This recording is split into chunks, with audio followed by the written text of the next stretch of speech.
जय हिंद प्यारे बच्चों। कल की क्लास में हम लोगों ने इंटीग्रेशन का एक टॉपिक डिस्कस किया था जिसका नाम था आपका इंटीग्रेशन बाय सब्स्टिट्यूशन। प्रतिस्थापन द्वारा समाकलन हम कैसे करते हैं। तो कल की क्लास में हमने कुछ क्वेश्चंस डिस्कस किए थे आप लोगों के साथ और मैंने आपसे लास्ट में कहा था क्लास के एंड में कि हम जो है इसके कुछ और क्वेश्चंस डिस्कस करेंगे आपकी नेक्स्ट क्लास में, ताकि जो है आपको ये प्रतिस्थापन विधि जो है आसानी से समझ में आ जाए कि किस टाइप से हम लोगों ने प्रतिस्थापन के क्वेश्चंस समाकलन में करने हैं और अपने आंसर्स को लाना है। ठीक है ना। तो चलिए ज्यादा टाइम वेस्ट ना करते हुए चलते हैं अपने क्वेश्चंस की ओर। क्लास हमारी कंटिन्यू है, कल की क्लास आज हम उसको आगे कंटिन्यू कर रहे हैं। ठीक है ना। चलिए तो देखिए फर्स्ट क्वेश्चन आपके पास दे रखा है under root 2 plus log x upon x into d x. प्रश्न आपको स्क्रीन पे दिख रहा है आपका 2 plus log x upon x और ऊपर वाली टर्म किस में है? ऊपर वाली टर्म है रूट के अंदर। तो मैंने आपसे कल बोला था कि आपने क्या करना है, आपने जो भी क्वेश्चन हमें दिया होगा उस क्वेश्चन में से एक टर्म को आपने टी मानना है और उस टर्म का डिफरेंशिएशन यानी अवकलन आप लोग करेंगे और उसका अवकलन दिए हुए प्रश्न में मौजूद होगा। क्या होगा? उस क्वेश्चन का जिसको आप टी मानेंगे उस टी का जो अवकलन होगा वो उस क्वेश्चन में होगा और आपका इजीली आंसर आ जाएगा। तो देखिए अगर आप 2 प्लस लॉग एक्स को टी मानते हैं, लेट्स सी आपने क्या किया, 2 प्लस लॉग एक्स को अगर आप टी मानते हो तो 2 का डिफरेंशिएशन 0 हो गया, लॉग एक्स का 1 upon x into d x बराबर डी टी। तो आपको दिख रहा होगा कि डी एक्स अपॉन जो रूट एक्स है ये अवेलेबल हो गया हमारे पास। तो अब क्या करेंगे हम लोग, करेंगे देखो इसको तो मैंने टी माना था और डी एक्स अपॉन एक्स क्या हो जाएगा, ये हो जाएगा आपका डी टी। तो रूट टी डी टी, और आप जानते हैं कि रूट का मतलब होता है पावर 1/2। तो अब सॉल्व कर देंगे n plus 1 upon n plus 1 और एक कांस्टेंट एक नियतांक ऐड होगा c, और ये क्या हो जाएगा, ये हो जाएगा आपका t की पावर 3/2 और ये उल्टा होके 2/3 प्लस c यानी 2/3 और t हमने क्या माना था, t हमने माना था 1, 2 प्लस लॉग एक्स को हमने t माना था, तो 2 प्लस लॉग एक्स की होल पावर 3/2 प्लस c, ये आपका उत्तर आ जाएगा। ठीक है, तो आपको समझ में आएगा क्वेश्चन। आइए हम नेक्स्ट क्वेश्चन की ओर चलते हैं। अगला प्रश्न मुझको दे रखा है integration 1 plus 10x upon x plus log sec x। क्वेश्चन आपको दिख रहा है। अभी आपने क्या करना है, इस प्रश्न में से हमें क्या करना है, इस प्रश्न में से हमें एक टर्म को t मानना है और उसका डिफरेंशिएशन उसी प्रश्न में यानी इसी प्रश्न में होना चाहिए। तो चलिए जी हम लोग क्या करते हैं, इसको हम t मानते हैं। Let x plus log sec x is equal to t, हमने इसको t एज्यूम कर लिया। तो आपको पता है x का डिफरेंशिएशन 1 होता है, लॉग का 1 अपॉन x यानी 1 अपॉन सेक x, और सेक x का डिफरेंशिएशन होता है सेक x tan x। तो क्या हो जाएगा, into sec x tan x dx is equal to dt। तो देखिए इस सेक से इस सेक कट गया और हमारे पास क्या बचा, हमारे पास बचा 1 plus tan x dx is equal to dt। तो आपकी टर्म आ गई ना, तो आप लिख सकते हैं इस क्वेश्चन को ऐसे, इंटीग्रेशन 1 प्लस tan x आपका dt हो गया और x log x आपका t हो गया। तो dt बाई टी क्या होता है, dt बाई टी होता है log t। तो आपका उत्तर आ गया हमारा log t प्लस c, और log t हमने क्या एज्यूम किया था, t हमने एज्यूम किया था ये वाला पोर्शन। तो यहां आ जाएगा x plus log sec x plus c। तो बच्चे लोग ये आपका फाइनल आंसर आ जाएगा। ठीक है, आपने बस अपने एक स्टैंडर्ड पैटर्न को लेकर चलना है। क्वेश्चन में ही आपको आंसर दिख जाएगा, जिसको आप टी मानेंगे ना वही डिफरेंशिएट करके उसी क्वेश्चन में अवेलेबल होगा। ठीक है जी, चलिए अगला प्रश्न देखते हैं। क्वेश्चन नंबर 4 थर्ड है मेरे पास, integration 2x plus 3 into d x upon under root x square plus 3x plus 2। यह प्रश्न मुझे दे रखा है। तो आपको आई थिंक समझ में आ गया होगा कि भैया हमें करना क्या है। मेरा जो जितना भी क्लासेस का शेड्यूल प्लान था आपको समझाने का, शेड्यूल जो भी था आपको समझाने का, वो आपको समझ में आ गया होगा। अभी आपको समझ में आ गया कि मुझे करना क्या है। मुझे इन दोनों में से एक टर्म को टी मानना है और जिस टर्म का डिफरेंशिएशन इसी में होना चाहिए। ठीक है ना। तो लेट्स सी, अगर मैं इसको टी मानू, मैं x square plus 3x plus 2 को अगर मैं टी मानता हूं तो देखिए क्या होगा, एक्स स्क्वायर का डिफरेंशिएशन 2x हो जाएगा और 3x का 3 इंटू dx बराबर हो गया आपका dt। तो आपको ऊपर वाली टर्म दिख गई, जो आपका अंश है 2x plus 3 into d x, ये आपको दिख गया। अब आप क्या करेंगे, इजिली जो है इसको पुट अप कर देंगे dt अपॉन रूट dt, और आप जानते हैं कि ये हो जाएगा t की पावर -1/2 dt। बाकी तो फॉर्मूला आपको पता ही है भाई, सबको, सारे बच्चे हमारे मास्टर हैं। 1/2, ठीक है ना। तो ये हो जाएगा आपका t की पावर 1/2 प्लस 1, यानी सॉरी ये डायरेक्ट लिख देते हैं हम, ये हो जाएगा 1, ये हो जाएगा आपका 1/2 और ये 2 प्लस c, और t की वैल्यू क्या हो जाएगा, t की वैल्यू आपकी दे रखी है x square plus 3x plus 2 plus c। ये जो 2 है ना ये बाहर है मल्टीप्लाई में, ठीक है ना। तो ये आपका फाइनल आंसर आ गया। आई होप समझ में आ गया आपको क्वेश्चन बहुत आसान है, बस आपको मेथड समझने हैं। ठीक है ना। आपके पास एग्जाम में कोई भी क्वेश्चन आए, बस आपके पास आपके मेथड्स स्टैंडर्ड होने चाहिए, और आप जानते हैं, बहुत अच्छी तरह से जानते हैं कि पेपर में, चाहे वो आपका स्कूलिंग का एग्जाम हो, बोर्ड का, चाहे आपका कंपटीशन का एग्जाम हो, इंटीग्रेशन का रोल बहुत ज्यादा है। वेरी वेरी इंपॉर्टेंट है इंटीग्रेशन, और क्वेश्चंस आते हैं इसमें से, और बहुत अच्छे लेवल के क्वेश्चन आते हैं ना। तो चलिए अगला प्रश्न देखते हैं हम लोग। नेक्स्ट क्वेश्चन मेरे पास दे रखा है sec x cosec x dx upon log 10x।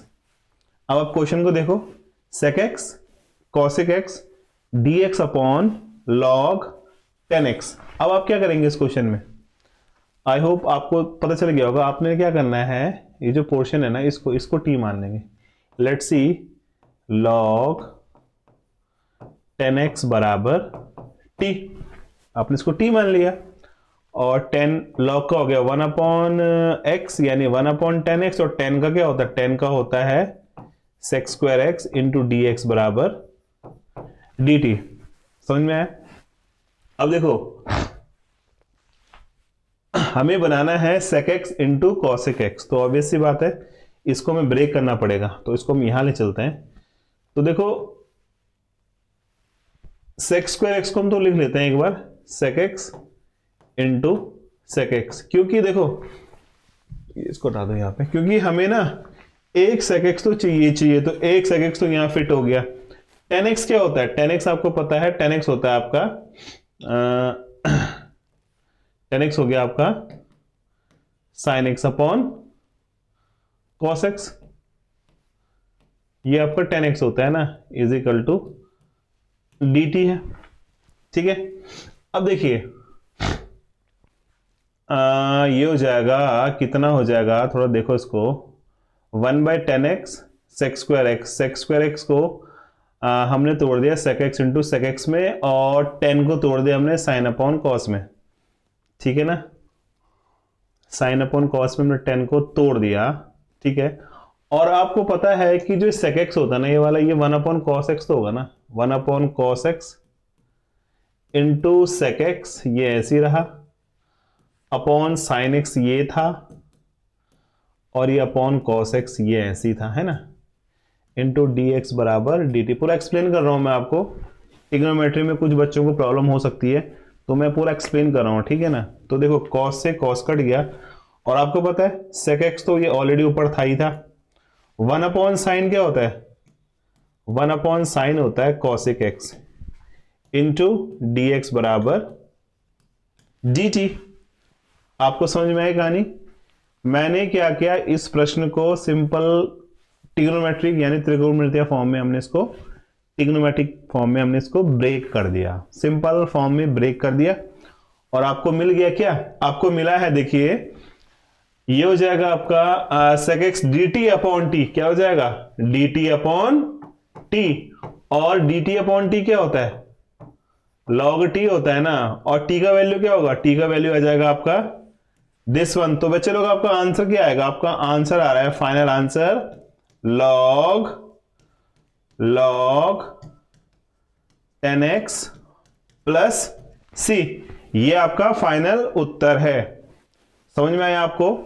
चलिए अगला प्रश्न हम देखते हैं। अगला प्रश्न में दे रखा है 2x minus 1 upon under root x square minus x minus 1। Question आपको दिख रहा है 2x minus 1 upon under root x square minus x minus 1। इस प्रश्न का हमको अवकलन करना है, तो ये तो दिख गया होगा कि आपको क्या करना है, इसको t मान लेना है। लेट एज्यूम करेंगे हम, माना x square minus x minus 1 बराबर टी, एक्स स्क्वायर का डिफरेंशिएशन 2x हो गया, x का 1 हो गया, इंटू dx बराबर dt, और 2x माइनस 1 dx आपको दिख गया, जो आपका अंश है यानी जो आपका न्यूमरेटर है वो 2x माइनस 1 इंटू dx है। तो यानी ये आ गया आपका dt upon under root t, और इसको हम शिफ्ट कर देंगे t की पावर माइनस 1/2 dt। तो क्या हो जाएगा, ये हो जाएगा आपका t की power minus half plus 1 upon minus half plus 1 प्लस c, और ये हो गया जी, ये हो गया t की पावर हाफ 2 प्लस c, यानी 2 रूट t प्लस c। और आपको पता है t का वैल्यू क्या था, t का वैल्यू तो x square minus x minus 1, तो क्या आ जाएगा, ये आ जाएगा 2 times of under root x square minus x minus 1 प्लस c। तो ये आपका फाइनल उत्तर आ गया है। ठीक है, तो समझ में आ रहा होगा आपको जो भी मैं आपको समझा रहा हूं। अगर किसी भी बच्चे को किसी भी टाइप से प्रॉब्लम हो तो वो बच्चा जो है कमेंट कर सकता है, कमेंट बॉक्स हमारा 24 आवर ओपन है, कोई दिक्कत नहीं है। अगर किसी को कोई प्रॉब्लम हो तो आप कमेंट कीजिए, मैसेज कीजिए, आपको रिप्लाई जरूर जरूर जरूर मिलेगा। इस बात की हम आपको श्योरिटी दे रहे हैं 100%। ठीक है, बस आपको क्या करना है, आपको हमारे साथ जुड़ा रहना है। ठीक है जी, चलिए अगला प्रश्न मुझे दिख रहा है, आपको भी दिख रहा होगा, integration 1 minus sine 2x dx upon x cos square x। प्रश्न एक बार फिर देख लीजिए, 1 minus sine 2x upon x plus cos square x into dx। अब देखो इस प्रश्न में हमें क्या करना है, इस प्रश्न में सिंपल सा काम है, जो मुझे दे रखा है ना ये टर्म, इसको मैं t मानता हूं। अब आपको समझ में आ रहा है कि किसको हम t मान रहे हैं। t हम ऐसे टर्म को मानेंगे जिसका डिफरेंशिएशन उसमें अवेलेबल होगा। अगर मैं x plus cos square x को ना t मानता हूं तो x का डिफरेंशिएशन 1 होता है, ये हो जाएगा 2 cos x, और cos का हो गया माइनस साइन, सॉरी माइनस मैंने पहले लगा दिया, कोई नहीं, minus sine x into dx is equal to dt हो गया, और क्या आ जाएगा 1 minus sine 2x into dx बराबर dt। तो आपका न्यूमरेटर अंश आ गया। तो अब आप क्या करेंगे, अब आप इजीली लिख लेंगे, ये हो जाएगा बच्चा लोग dt अपॉन t, और dt अपॉन t क्या होता है, dt अपॉन t होता है log t प्लस c, यानी log, और t का वैल्यू क्या था, t का वैल्यू था हमारा x plus cos square x plus c। ये आपका फाइनल उत्तर आ जाएगा। इतना आपको समझ में आ रहा है कि हमने करा क्या, हम लोग क्या कर रहे हैं। चलिए क्वेश्चन नंबर 7 की ओर आते हैं। क्वेश्चन नंबर 7 है, यदि 4x dx upon 2x square plus 3 हमें दे रखा हो और हमसे पूछा गया इस प्रश्न का इंटीग्रेशन क्या होगा। तो देखिए क्या करेंगे हम लोग, अपन लोग क्या करेंगे, फिर इसको t मानते हैं ना। Let's see 2x square plus 3 बराबर t। थोड़ा मौसम खराब है, जुकाम लग रही है, cold and cough both, but promise is a promise. आपसे वादा किया है कि आपको पर डे एक क्लास जरूर देंगे, तो जरूर देंगे, है ना। वो हम अपने नियम के पक्के हैं, चाहे हम बीमार हो जाएं और चाहे कहीं जाना पड़े, हम आपको क्लास पक्का डेफिनेटली क्लास 100% देंगे, टाइमली देंगे। सिलेबस कंप्लीट हमने करवाना है आपका, है ना। तो क्या हो जाएगा, देखो ये हो जाएगा 4x 3 का 0 dx is equal to dt। तो आपको दिख गया, ये हो गया आपका dt अपॉन t। और आप जानते हैं कि dt अपॉन t मीन्स होता है क्या, dt अपॉन t होता है log t। तो ये आ गया आपका log t प्लस c। और बच्चे लोग t का मान यहां डाल दो, t का मान क्या हो जाएगा, ये हो जाएगा 2x square plus 3 plus c। ये आपका फाइनल आंसर आ गया। तो देखिए ऐसे छोटे छोटे क्वेश्चंस ना कंपटीशन के लिए तो इंपॉर्टेंट नहीं है, साथ में आपको जो बोर्ड का एग्जाम होता है उस बोर्ड के एग्जाम में जो ऑब्जेक्टिव क्वेश्चंस आते हैं ना, तो वो भी छोटे छोटे 1 मार्क्स के क्वेश्चन यही होते हैं और स्कोरिंग होते हैं एक्चुअली, है ना। जो भी तुम्हारा स्कोरिंग होगा पेपर, उसमें से जो 15 ऑब्जेक्टिव क्वेश्चन, किसी में 15 होते हैं किसी एग्जाम में, किसी में 10 होते हैं, किसी में 20 होते हैं, वो डिपेंड करता है बोर्ड टू बोर्ड, ठीक है ना। तो हर एक बोर्ड के हिसाब से ये इंपॉर्टेंट है, क्योंकि छोटे छोटे क्वेश्चन और एग्जाम में पूछे जाते हैं। क्वेश्चन नंबर 8 देखिए, अगला प्रश्न दे रखा है integration x 3x minus 2 into dx। क्या दे रखा है, integration x 3x minus 2 into dx। अब आपको लग रहा हो कि यार इसमें हम t किसको मानेंगे, प्रॉब्लम किससे हो रही है, प्रॉब्लम हो रही है 3x माइनस 2 से, जो रूट के अंदर की टर्म है, इससे दिक्कत है ना। तो मैथ्स का सिंपल सा फंडा है, जिससे प्रॉब्लम हो उसको t मानो, जिससे दिक्कत है उसको t मानते हैं हम। तो हम क्या करेंगे, let 3x minus 2 is equal to 3, t माना हमने 3, x का 1 हो गया, 2 का 0 इंटू dx बराबर dt, और dx बराबर क्या आ जाएगा, dt बाई 3।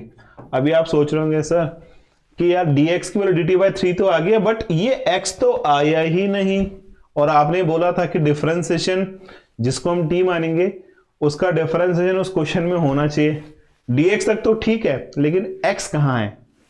तो बच्चे लोग कभी कभी ऐसे प्रश्न आ जाते हैं, हमें क्या करना है, तो इन प्रश्नों से बचने के लिए अपन लोग क्या करेंगे, ये जो दिख रहा होगा तुम्हें, यहां से हम x निकालते हैं। तो x इज इक्वल टू क्या हो जाएगा, ये हो जाएगा 3x is equal to t plus 2, और x is equal to t plus 2 by 3। अब आपको समझ में आया, इस प्रश्न में हम x की जगह t प्लस 2 बाई 3 डालेंगे और dx की जगह dt बाई 3 डालेंगे, क्योंकि जब पूरा क्वेश्चन t में चेंज हो गया तो कोई भी वैल्यू x में नहीं रहेगी, सारी वैल्यू t की फॉर्म में कन्वर्ट हो जाएगी, चेंज हो जाती है, ठीक है ना। तो क्या होगा, देखिए ये हो जाएगा आपका t प्लस 2 बाई 3, और इसको तुमने रूट t माना हुआ, मान लो, इंटू dt बाई, अच्छा ये भी तो 3 था ना, हाँ तो dt बाई 3 है ना, ये भी ले लो बार। तो आ गया आपका 1/9, और आप मल्टीप्लाई कीजिए t इंटू रूट टी का प्लस 2 इंटू रूट टी का, है ना, और इसको हल कर लेंगे, आपका आंसर आ जाएगा। अब आई होप आपको समझ में आ गया होगा क्या कंसेप्ट है इसका। सिंपल सा हो जाएगा 1/9 t की पावर 1 प्लस 1 अभी मैं इंटीग्रेशन नहीं कर रहा हूं, मैं केवल सॉल्व कर रहा हूं इसको, ठीक है ना। ये सॉरी, ये मैंने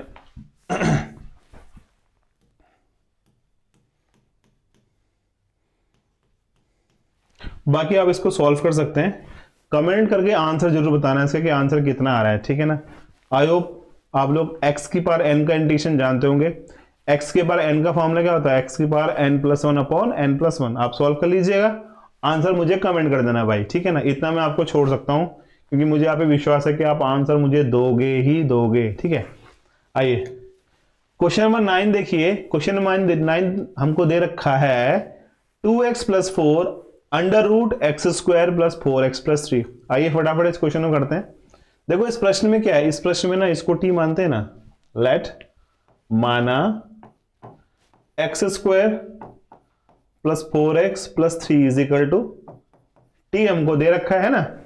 अब हम इसको डिफरेंशिएट करते ही हो जाएगा 2x plus 4 into d x बराबर डी टी। ये हमारा डी टी आ गया। अब देखिए पूरा क्वेश्चन आपको परफेक्ट मिल गया। नाउ चेंज कर दो इसको। कैसे चेंज करेंगे, ये कर देंगे 2x प्लस 4 डी टी हो गया और ये अपना रूट टी है, ये टी की power n plus 1 upon n plus 1 प्लस c क्या हो जाएगा, t की पावर 3/2 2/3 प्लस c 2/3 और t कितना है, t हमारा है x square plus 4x plus 3 की होल पावर 3/2 प्लस c। तो ये आपका फाइनल आंसर आ गया। आपने करा क्या, नॉर्मल फंक्शन को t माना, उसका डिफरेंशिएशन किया, उस वैल्यू को क्वेश्चन में पुट किया और आंसर आ गया आपका। आइए अगला क्वेश्चन देखते हैं। ये देखिए ये क्वेश्चन मिक्स क्वेश्चन है। इसमें अलजेब्रिक यानी बीजगणितीय फलन भी है और ट्रिग्नोमेट्रिक यानी त्रिकोणमितीय फलन भी है। तो इस प्रश्न में समझने की कोशिश करेंगे। X square sine x cube D x, x square sine x की पावर 3 डी एक्स, इसका इंटीग्रेशन कैसे होगा। देखो भाई अगर हम साइन को टी मानेंगे तो कॉस चाहिए मुझे, कॉस तो इस क्वेश्चन में है नहीं। अगर मैं एक्स स्क्वायर को टी मानूंगा तो 2x dx चाहिए, वो इस क्वेश्चन में है नहीं।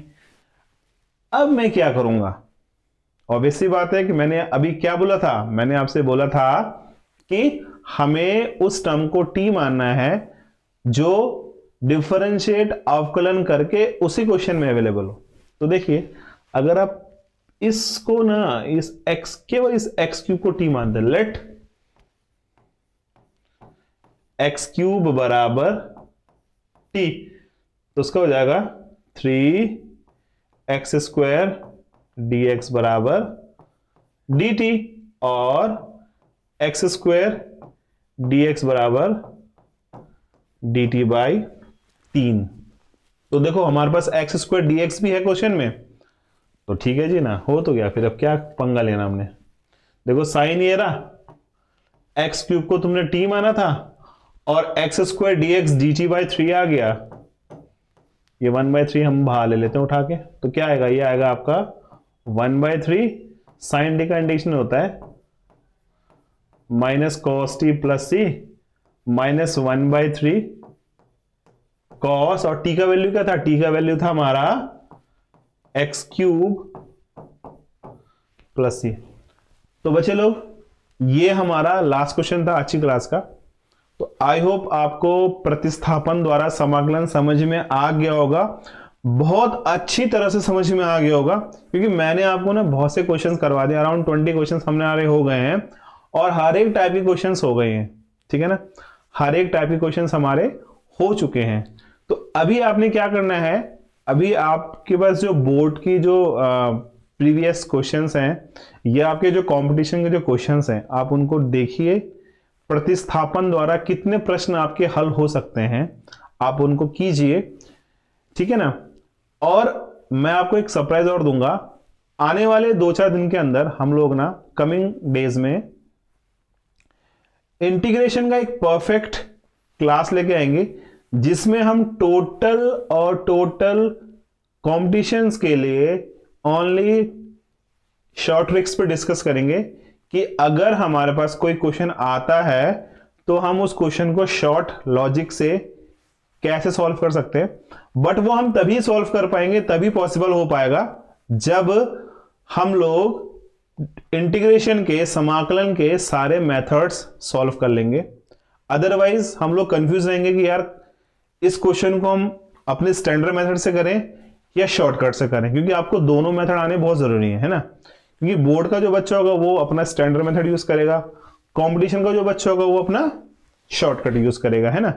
तो आप लोग क्या करेंगे, आप लोग बेसिकली सिर्फ और सिर्फ इतना करेंगे कि जो आपको पर डे पढ़ाया जा रहा है आप लोग उसकी प्रैक्टिस कीजिए, उसके जितने क्वेश्चंस आपसे बन पाते हैं आप उन क्वेश्चंस को बनाइए। अगर तुमसे नहीं बनते हैं क्वेश्चन ना तो वो क्वेश्चन तुम हमको भेजो, हम उन क्वेश्चंस को आपको सॉल्व करके देंगे, ठीक है ना। तो आज की क्लास में हम इतना ही कर रहे हैं, बाकी फिर आपसे कल मिलते हैं। तब तक के लिए बेस्ट ऑफ लक। भारत माता की जय।